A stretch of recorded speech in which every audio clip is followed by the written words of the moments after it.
Hey guys, Mark Walters here. I'm sitting here with the wonderful Leigh Whannell, and am I saying that right? Is it Whannell or Whannell? You said it very right. Okay, I'm just making sure because one of the few. One of the most important things to me is pronouncing somebody's name properly. No, so yeah, you hit it right in the money. Yeah. Are we ever going to hear your accent in a movie? An Australian accent? I would love to. One of these days, it'd be nice to be able to just talk. Yeah. Instead of having to talk. Right. Well, that begs my other question, which was how long did it take you to just kind of nail that American, just generic American accent? Well, I don't know if I've nailed it. A lot of times when I'm watching myself do an American accent in a film, I'll be like, I see so many flaws in it. But it's interesting when you're in Australia, you're exposed to thousands of hours of American television and film, especially me. On top of the usual amount of American TV and cinema that your average Australian teenager is watching, I was adding copious amounts more. That was a bit... How was that for grammar? Because I was watching 10 times the amount of films that, my friends at high school were. I was so into films. So by the time I was 18 years old, I was so familiar with the American accent. And I think a lot of people are surprised that Australians and British actors can do it, but it's really just a case of exposure. You've heard the accent so much that it becomes kind of easier to do. Yeah. Now, Leigh actually wrote Insidious and also stars in Insidious, and this is actually the first time that you and James, I guess, have worked in this capacity in terms of, you writing, him directing, you starring, since the original Saw, right? This is the very first time that's all. Yeah, it was great. I mean, everything about this film really mirrored Saw. Yeah. That was such a great experience on Saw. The producers were great. They were so collaborative. They were awesome. Everyone on the set was so friendly. It was this great vibe, and we made it for very little money, very down and dirty. But the end result was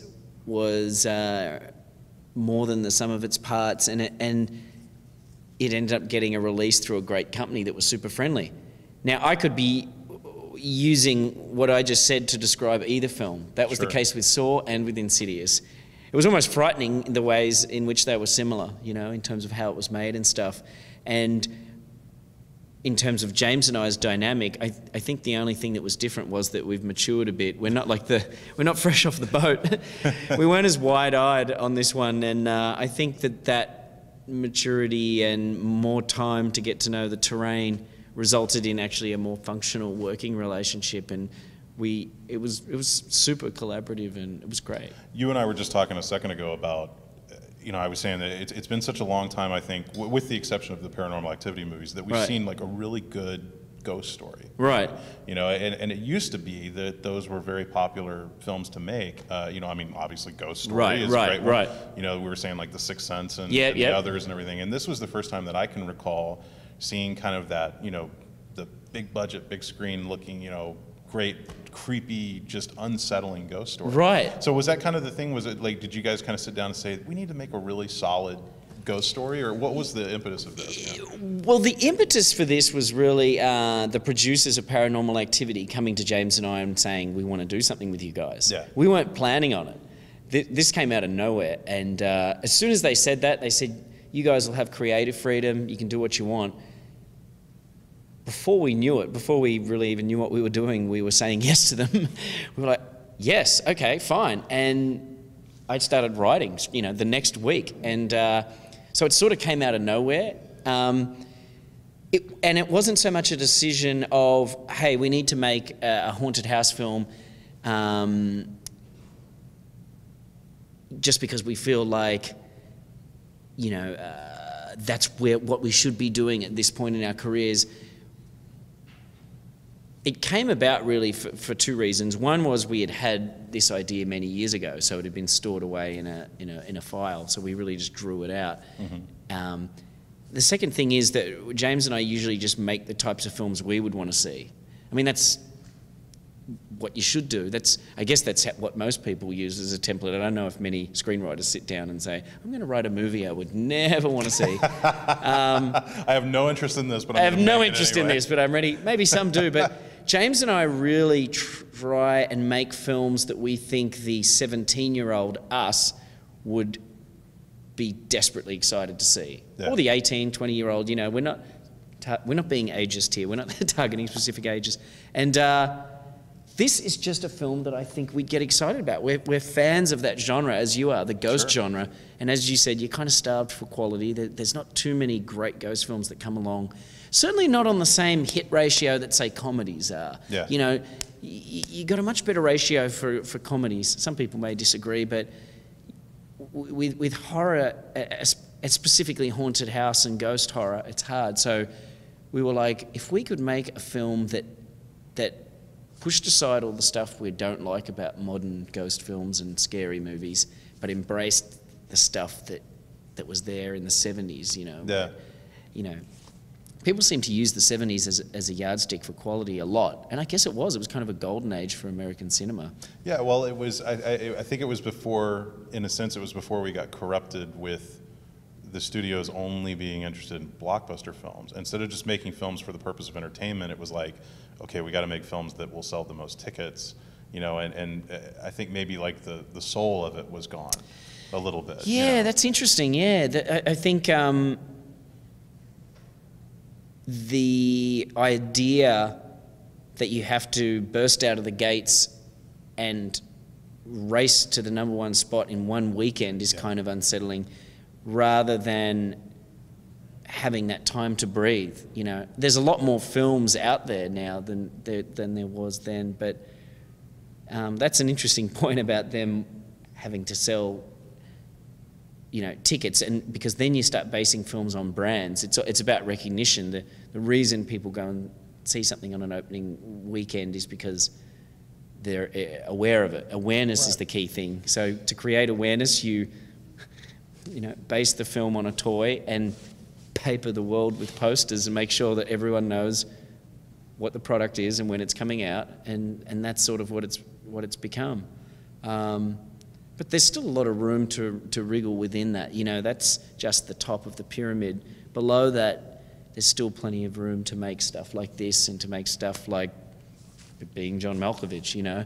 Well, I think it's about finding a balance in you know, especially in this day and age of, you know, you've got so many remakes and sequels and reboots and things, and having an original idea and giving it a chance to breathe and giving it a chance to, you know, get some legs out there, and you know, that's why I love seeing movies like this come out that play on those classic sensibilities, but that, you know, show you something kind of new and different. I mean, I genuinely found, I love scary movies, and I genuinely found this to be very unsettling in some ways. Like there's a lot of scenes where I'm sitting there in the audience and I'm just like, I mean, I know something scary's coming. I know it's going to happen, but at the same time, I'm just like, God, I'm so uncomfortable.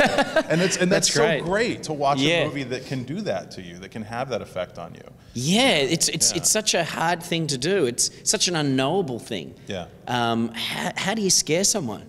It's not mathematical. You know, you can't just put an equation on the board and say, you know, A plus Y minus C equals scared. Yeah. It's not like that. It's there's no instructions. You can't buy good scares at IKEA and just build it. It's something that's it's this precise art form that needs to be pulled off exactly.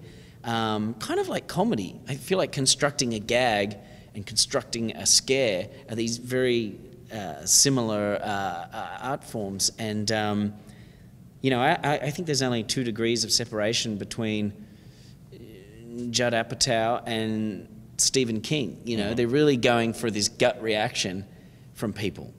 One guy wants you to scream, one guy wants you to laugh your ass off, and so, you know, it's just really precise. You know, when I think of movies that have that's the effect that you're talking about, the effect that Insidious had on you. For me, that's stuff like David Lynch, which isn't really even horror. But he seems to be able to create this unsettling, where I'm never able to relax. It's just totally unsettling. And I don't know how he does it. You almost feel like you have to cleanse your palate afterwards. Yeah. Because you just feel dirty for watching it to a certain extent or something. Yeah, it's very. I totally get what you're saying. Yeah. The characters, like the character that you play in the movie, I think it's probably safe to say that some of that is based on sort of the popularity of all these ghost hunter shows and things like that right now. But was there a particular person or somebody that you saw in your life that sort of influenced you on that character? Well, for me, I knew that I was going to play a role in the film, and then I knew it was going to be one of these ghost hunters.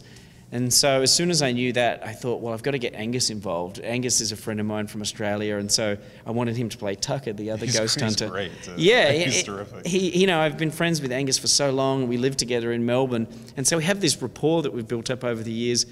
He's such a funny guy. He makes me laugh more than anyone. And so once I knew that he and I were going to be together, it sort of organically created this tone that was a little more quirky and comedic. Mm-hmm. And we had to be careful, because you don't want to get too, Yeah, if you go too broad with the comedy, too broad, all of you tip the balance of the film, and all of a sudden it's not the same movie. So it was a fine line to walk. Some people may say, "Oh, I think you tipped the balance. It was too much," but I like it. I like having those guys in there. It was fun. So it was pretty much based on Angus and I. Yeah, that's cool. Any real life ghost experiences? Any ghost stories? Something you've seen that maybe you can't explain? Not something I've seen personally. I haven't seen any ghosts yet, even though I would love to. I'm so, I almost don't want to say this, but I would love to see a ghost. A lot of people say, you're crazy, why would you want that to happen? But, I mean, if you see a ghost, it's like, God, it's one of the mysteries of life. Why wouldn't you want to be privy to that, no matter how scary it is? But in answer to your question, actually, a lot of the ghost stories, a lot of the scare scenes in Insidious were actually based on real life stories that we heard, that we were told. Well, I think it's one of those things that whenever you hear people that have ghost stories, and some of which are very, very believable, there's this twofold thing of I don't want that, and at the same time, I'm kind of jealous that I've never had that. Right. That's exactly how I feel. That's exactly how I feel, man. Yeah, exactly. So what's up next for you, or James, or you and James together at this point? James and I have had a sci-fi project we've been talking about. We just call it the Sci-Fi Project. Yeah. But that's, something that I think I would be excited to do with James, just because it's a little bit outside the horror genre. Sure. But it's not so far removed that it's like us doing a romantic comedy, For myself, I've been writing a few different films over the last couple of years, so hopefully over the next year or so, you'll see a couple of things that are outside the horror genre. I've actually just written a comedy, but it's comedy horror. So comedy horror. Okay. How do you feel about the way, because you guys kicked off Saw, right? And which, in my opinion, I think the first one is still the best. I think. It's for sure. I mean, fantastic. Nostalgically for us, the first one's the best because that's the one we created in Melbourne, and it brings back fond memories. But how do you feel about the way that the franchise kind of played out and I guess it's done at this point now. They're saying it's done. So. We speak to the producers, Mark Berg. He told me that it's done. They put it to bed, and it's pretty exhausting. Those guys made one film a year. It was unprecedented. For 7 years they made one film a year.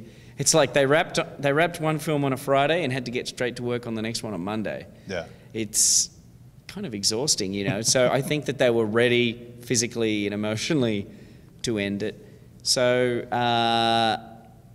as far as there being another installment or something, I would say that's going to be it for a while.